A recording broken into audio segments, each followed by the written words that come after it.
নবধারা আলোঘরে শুভ সূচনা। গ্রন্থপোকার গুঞ্জনে মুখর নবধারা প্রিয় স্কুল প্রাঙ্গণ। সময়ের জনপ্রিয় ডিজিটাল প্ল্যাটফর্ম বেঙ্গল টিভিতে আপনাদের স্বাগত।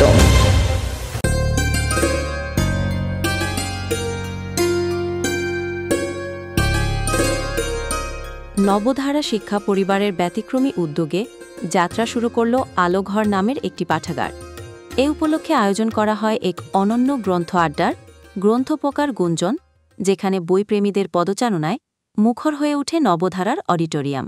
আয়োজনটিকে ঘিরে সৃষ্টি হয় এক প্রাণবন্ত মিলনমেলার। শিক্ষার্থী, অভিভাবক, পাঠক ও সংস্কৃতি অনুরাগীরা হাতে করে বই নিয়ে উপস্থিত হন আলোঘরের জন্য উপহার দিতে। মূল আলোচক হিসেবে উপস্থিত ছিলেন বিশিষ্ট শিক্ষাবিদ ও সাহিত্যানুরাগী প্রফেসর গোলাম মোস্তাফা মিয়া। তিনি পাঠাভ্যাসকে জীবনের আলোকপর্তিকা হিসাবে আখ্যায়িত করে বলেন, একটি বই একজন মানুষকে বদলে দিতে পারে, আর এমন শত মানুষের বদলেই বদলে যায় সমাজ।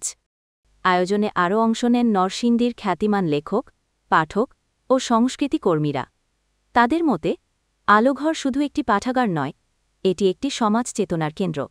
অনুভূতি প্রকাশ করতে গিয়ে এক অভিভাবক বলেন, শিশুদের স্কুলে দিয়ে বাইরে বসে সময় নষ্ট করার বদলে এখন নিজেরও কিছু শেখার সুযোগ তৈরি হল। এমন উদ্যোগ সময়ের দাবি। আয়োজকরা আশাবাদ ব্যক্ত করেন, নবধারার এই আলোঘর ভবিষ্যতে হয়ে উঠবে আলোকিত প্রজন্ম গড়ার পথিকৃৎ। জ্ঞানের আলো ছড়াবে সমাজ জুড়ে।